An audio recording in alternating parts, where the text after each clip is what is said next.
இதுல வர சீன்லாம் பார்த்தா உனக்கு அவன மாதிரியே இருக்குது, இந்த மேட்டர் தோடுது, இந்த சம்பவத்தை உங்களுக்கு நினைவு கூறுது அப்படின்னு சொல்லிட்டு எல்லாத்தையும் ரியலிஸ்டிக்கா நினைச்சுக்காதீங்க. எல்லாமே கற்பனை தான். அதனால தான் இந்த கார்டை போட்டுன்னு இருக்கிறோம். நீங்க பாட்டு இதெல்லாம் உண்மை நினைச்சீங்கன்னு வச்சுக்கோங்க, சிக்கமாய் போயிடும். அதனால தான். ஆமா, நம்ம கேரக்டர்ல வந்து யார் நடிக்க வைக்க போறீங்க? வேற எவனும் நடிக்க மாட்டான், அதனால நீயே நடிச்சுக்கோ. கரெக்டுப்பா.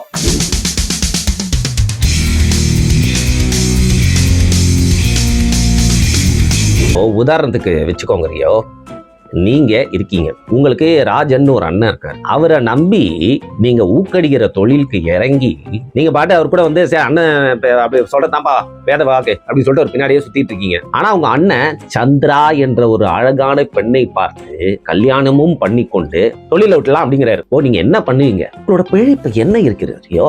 இவ்வளவு நாள் ஊக்கடிச்சு தான் தொழில், வேற எதுவும் தெரியாது ரியோ. அப்படி அண்ணன் தம்பிகள் போல் சுத்தி கொண்டு இருந்தவரை டக்குன்னு தொழில விடலாமா? அதுதான் ராஜன் செய்த தவறு. கத்தி எடுத்தா நீங்க ஒண்ணு அந்த கத்தியால தான் வாழணும், எல்லாம் கத்தியால சாவணும். அந்த வகையில ராஜனை அவங்க 4 பேரும் சேர்ந்து, செந்தில், குணா, ஜாவா பைனி எல்லாருமே சேர்ந்து எடுத்த அந்த முடிவு வந்து I don't think it's wrong. இது அரசியல். நீங்க வந்து இந்த ரூல்ஸ் எல்லாம் பேசிட்டு இருக்க முடியாது. போட்டாங்கன்னா அவ்வளவுதான். ராஜன் இருந்தார், நான் ஒற்றுக்கொள்கிறேன். ஆனால் ராஜனை பற்றி மட்டுமே பேசிக்கொண்டு எதிர்காலத்தை நாம் வந்து கைவிட முடியாது. நடந்தது நடந்து போச்சு. ராஜன் இல்லைன்னா அடுத்து யாரு அப்படின்னு பார்த்துட்டு போயிட்டே இருக்க வேண்டாம். சும்மா வந்து ராஜன் எவ்வளவு அங்க ராஜன் பேசிட்டு இருப்பீங்க. உள்ளபடியே நான் இதை எதிர்க்கிறேன். இந்த பசங்க வெளியில இவங்களோட பேரு தெரியுது அப்படின்னா ராஜன் அண்ணனால மட்டும்தான் முடியும். ராஜன் அண்ணன் தான் இவங்களை கூட்டு போய் ஊக்கடிக்க கத்து கொடுத்தது மட்டும் இல்லாமல் அந்த ஏரியாவே இவங்களை நிமிர்ந்து பார்த்து ஒரு மரியாதை கொடுக்குதுன்னா அதற்கு ராஜன் மட்டும்தான் காரணம். தம்மா தூண்டு ஆங்கரா இருந்தாலும் ஆனா அந்த தம்மா தூண்டு ஆங்கர் தான் அவ்வளவு பெரிய கப்பலையே நிறுத்துச்சு. நெட்ஃபிளிக்ஸ் முதுகுல குத்தப்பட்டிருக்கீங்களான்னு எனக்கு தெரியல. நான் ஏற்கனவே சொன்ன மாதிரி ஹாஸ்டலில் பல முறை முதுகுலில் குத்தப்பட்டுள்ளேன். தம்பி மாதிரி நினைச்ச பசங்க சொந்த தம்பிகளுக்கு அவனுக்கும் என்ன வித்தியாசம் வச்சாரு? லைஃபை செல் பண்ணி விடணும்னு நினைச்சாரு. அதற்குள் அண்ணன் கூப்பிட்ட ஒருத்தரை ஹோட்டலுக்கு கூப்பிட்டு அங்கே அவரை முதுகில் குத்தி பாயை கிழித்து கொலை செய்தார்கள். சொந்த தம்பி முன்னாடி. ராஜன் தான். இன்னொரு அன்பு வந்தாலும், ரைஸ் ஆஃப் அன்பு என்ற வட சென்னை 2 வந்தாலும் ராஜனுக்காகவே அந்த படம் ஓடியது என்பதை நாம் ஒற்றுக்கொண்டதான் ஆக வேண்டும். முதல்ல என்ன நடந்துச்சுன்னா, ஒரு 10 நிமிஷம் ஃபுட்டேஜ்க்காக நாங்கள் ஷூட் பண்ண ஆரம்பித்தோம். கடைசியில் 45 நிமிஷத்துக்கு வரைக்கும் சுல்கு சங்கர் ஸ்பூஃப் ஃபுட்டேஜ் வந்துருச்சு. ஸோ நாங்கள் ஃபர்ஸ்ட் பார்ட்டில் ஒரு 13 நிமிஷத்துக்கு உண்டான ஃபுட்டேஜ் யூஸ் பண்ணி ஃபர்ஸ்ட் பார்ட் வீடியோவை போட்டோம். அதற்கப்புறம் எங்ககிட்ட இருந்தது 30 மினிட்ஸ்க்கான ஃபுட்டேஜ் கண்டென்ட்.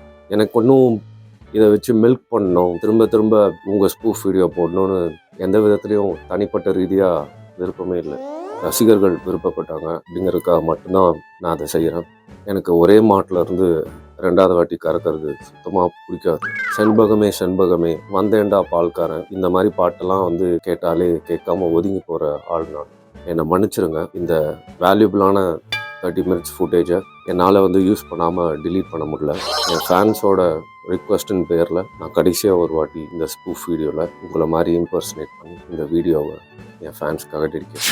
நீங்களும் சாதாரண ஆள் இல்லை, யூடியூப் கம்யூனிட்டியில் பல பேரை வந்து இன்ஸ்பயர் பண்ணியிருக்கீங்க. அதனால் நான் இந்த அரசாங்கத்தை கேட்டுக்கிறது, யூடியூப் சங்கத்தின் சார்பில் நீங்கள் வாழும்போதே உங்களுக்கு ஒரு செலவு வைக்கணும் அப்படிங்கிறது மட்டும்தான். மற்றபடி உங்களை காயப்படுத்துறதுக்கோ இல்லை தொடர்ந்து உங்களை வச்சு வீடியோ போட்டு மில்க் பண்ணுறதோ என்னுடைய விருப்பம் இல்லை.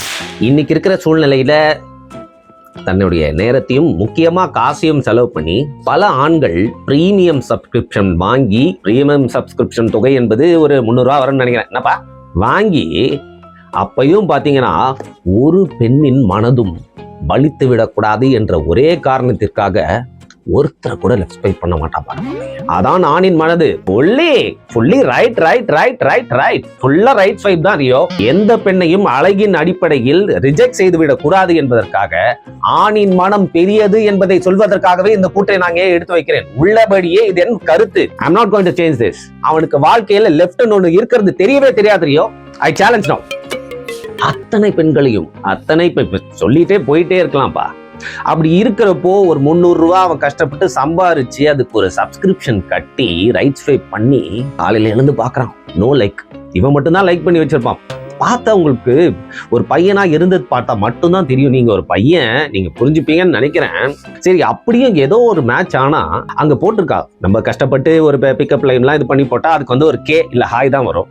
அதற்கப்புறம் வந்து உங்களை மீட் பண்ணலாமான்னு கேட்டா அதற்கு அந்த பெண் சொல்கிறாள், See, I'm not looking anything for serious. I'm just here for friendship. நான் ஒன்று கேட்குறேன், ஆண்கள் சார்பா நான் ஒன்று கேட்குறேன் ரியோ, நீங்க சொல்லுங்க, நீங்க ஹானஸ்டா சொல்லுங்க. ஃபேஸ்புக் இருக்கிறது, இன்ஸ்டாகிராம் இருக்கிறது, ட்விட்டர் இருக்கிறது, இப்படி பல தளங்களில் நீங்கள் நண்பர்களை பிடிக்கலாம்.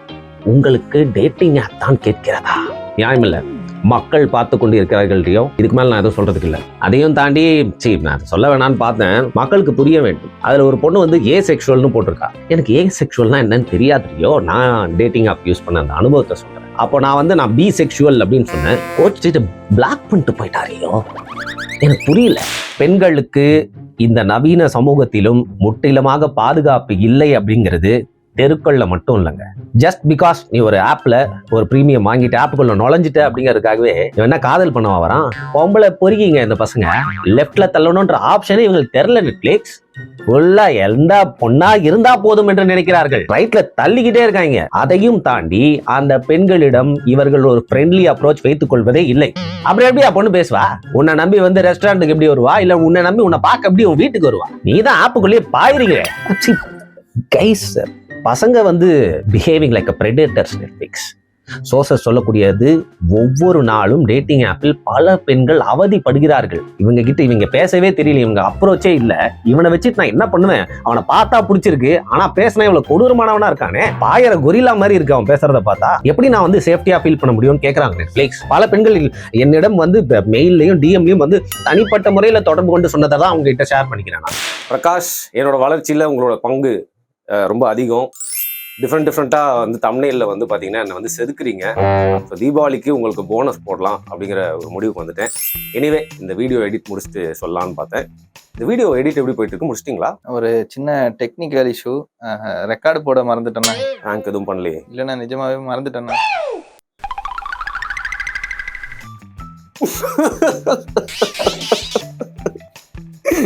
எவ்வளோ கஷ்டப்பட்டு எடுத்தேன்.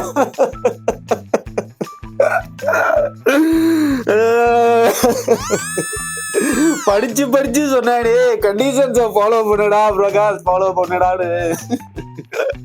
ஒரு வாட்டி வந்த நேச்சுரல் ஆக்டிங் திரும்பி வராதுடா. விடுங்கண்ணா, மறுபடியும் எடுத்துடலாமே. அட்லீஸ்ட் இதையாவது எடுத்தியாயா?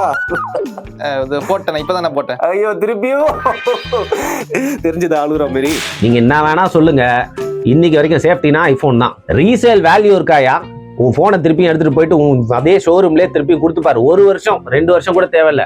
அதுக்கப்புறம் அதோட வேல்யூ என்னன்னு பாரு. எவனும் மதிக்கவே மாட்டான். என்றைக்குமே நீங்க ஆப்பிள் போன் வாங்கினால் அதை நீங்க 20 வருஷம் அப்படியே ஒளிச்சு வச்சுக்கோங்க ரியோ. 20 வருடம் கழித்தும் அதை வந்து ஒரு ஆன்டிக் பீஸா உங்ககிட்ட இருந்து வாங்கிக்கிறதுக்கு ஒரு கலெக்டபிள்ஸா வாங்கிப்பாங்கயா. என்னப்பா, நீ ஒரு ஆப்பிள் போன் வாங்கிருக்கல, விற்க மாட்டல, வீட்டுல தானே வச்சுப்ப. யாருக்கும் கொடுக்க மாட்டாங்க. என் அங்கிள் எல்லாம் ஐபோன் 7 பீரோக்குள்ள பூட்டி வைத்திருக்கிறார். அவருக்கு வேல்யூ என்னன்னு தெரியும். நீங்கள் என்னதான் ஆண்ட்ராய்டு என்று உருட்டினாலும் ஆப்பிள் போன் போன்ற சேஃப்டியும் ரீசேல் வேல்யூம் உங்களுக்கு கிடைக்கவே போறதில்லை. இந்த நிதர்சனத்தை மக்கள் புரிந்து கொள்ள வேண்டும். ஏதோ மார்க்கெட்ல கிடைக்குது, வாங்கிச்சோம், ஒரு போனை வாங்கி ஈஸியா போட்டா அந்த ஸ்பீக்கர் நல்லா இருக்கு, போட்டோ நல்லா எடுத்து நீங்க சொல்லிட்டு போனாலும் உங்களின் டேட்டாக்கள் அனைத்தும் திருவிடப்படுவதற்கான எல்லா வாய்ப்பும் இருக்கு. நீங்களே ரியோ பல செல்ஃபிகள் எடுத்திருப்பீங்க, அதை பட்டன் ஆக்ட் பண்ணி எடுத்தனா என்ன பண்ணுவீங்க? அதை பார்க்க போறதில்ல, அதை பார்த்து எதுவும் நான் பண்ண போறதில்லை, என் கண்ணு தான் குருடாயிடும். இருந்தாலும் உங்களுக்கு நாளைக்கு யோசிச்சு பாருங்க ரியோ, இன்னைக்கு ஃபுல்லா டிஜிட்டல் ஃபுட் பிரிண்ட்ஸ் எல்லாமே technology, hacking is easily possible. நீங்க காசுக்காக பார்க்க கூடாது. Apple is the best. இப்போ இந்த மேக்புக் இருக்கு, இது வேலை செய்யாமல் 2 வருடமாக சும்மா இருக்கிறது. ஒன்றும் இல்லை, சும்மா இப்படி வச்சுக்கலாம் செட் ப்ராப்பர்ட்டியா. ஆனாலும் நீங்க எல்லாரும் நம்புனீங்கல்ல, அதான் ஆப்பிள். இல்ல, நீங்க என்ன காரணம் சொன்னாலும் நான் என்ன கேட்கிறேன், நெட்ஃபிளிக்ஸ் நீங்க சொல்லுங்க. இப்போ ஒரு போன் அப்படிங்கறத நீங்க எதுக்கு வச்சிருக்கீங்க? ஒரு பொருள்னா இந்த பர்பஸை சால்வ் பண்ணும். ஸோ இப்போ இந்த மைக் இருக்குன்னு வச்சுக்கோங்க நெட்ஃபிளிக்ஸ், இது ஒரு ஒலி வாங்கி நான் பேசுவதை உள்வாங்கி பதிவு செய்கிறது. அதை தாண்டி இதில் லைட் எரிந்தால் என்ன, எரியவில்லை என்றால் என்ன? இதுல என்ன சேஃப்டி இருக்கு? எனக்கு புரியல. அதனால பிராண்ட் வேல்யூ இருக்கு. என்னோட வேலை முடியணும், அதற்கு அந்த பொருள் உதவுகிறதா? அந்த வகையில் நாம் அன்றாட தேவைக்கு ஒரு காசு சேர்த்து வைக்கிறதுக்கு அவ்வளவு ஓடின்னு இருக்கிறோம். நம்ம துட்டு சேர்க்க வைக்கவே முடியல. நீங்க பாட்டு சேஃப்டி பிராண்டு சொசைட்டில வந்து உங்களுக்கு ஒரு மதிப்பு மதிப்பு இருக்கும் அப்படின்னு நீங்களே உங்களால் நம்ப வைக்கப்பட்டிருக்கிறீர்கள். இறந்து விட்டார் என்பதற்காக ஸ்டீவ் ஜாப்ஸ் நம்ம தூக்கி கொண்டாட போறதில்ல. என்னை பொறுத்த வரைக்கும் ஐபோன்றது மணிக்கு வேல்யூன்னு கேட்டா இல்ல. நீங்க என்ன வேணா சொன்னாலும் எத்தனை ஐபோன் 17 18 வந்துகிட்டே இருக்கும். உங்க பாக்கெட்ல இருந்து துட்டு எடுக்கிறதுக்கு மட்டும்தான் அது. Android is Android. It solves the purpose. I will go for Android. உங்ககிட்ட இவ்வளோ கேட்டோம், இவ்வளோ சொல்லியும், நான் உங்ககிட்ட இவ்வளோ கேட்டோம், இவ்வளோ சொல்லியும் உங்களுக்கு என்ன ஏதாவது பண்ணோன்னா, ஒரு வெறியை தீர்த்துக்கணும்னா, ஒரு பழியை தீர்த்துக்கணும்னா என்னை விட்டுருங்க. என் ஃபேன்ஸ் என்ன வேணா பண்ணிக்கோங்க. அதையும் மீறி என்னதான் பண்ணணும்னு நினச்சிங்கன்னா, என்னை பழி வாங்கணும்னு நினச்சிங்கன்னா, நான் ஒன்று என் வீட்டில் இருப்பேன், எங்கள் ஆயா வீட்டில். அப்படியும் நான் உங்கள் கையில் மாட்டலன்னா எடிட்டர் பிரகாஷ் என்ன வேணா பண்ணிக்கோங்க. உன் பேரு தான் ஜெரி. அதை தாண்டி நீ ஒரு எலி. டாமுக்கு அந்த வீட்டில் இடம் உண்டு. உனக்கு இடம் உண்டா? ஓரமா ஒரு பொத்தலை போட்டு என்ன பாரியோ, வீட்டுல என்ன தெரிஞ்சா தெங்கிருது. அது பேசியா அது ஒரு எலி. ஓரமா போய் ஒளிஞ்சுன்னு இருந்தியா, அங்க ஏதாவது சீஸ் துண்டு கீழே போட்டாங்களா, அதை டாமிடம் இருந்து திருடி தின்றமா, உன் வாழ்க்கையை ஓட்டனமான்னு இருக்கணும்.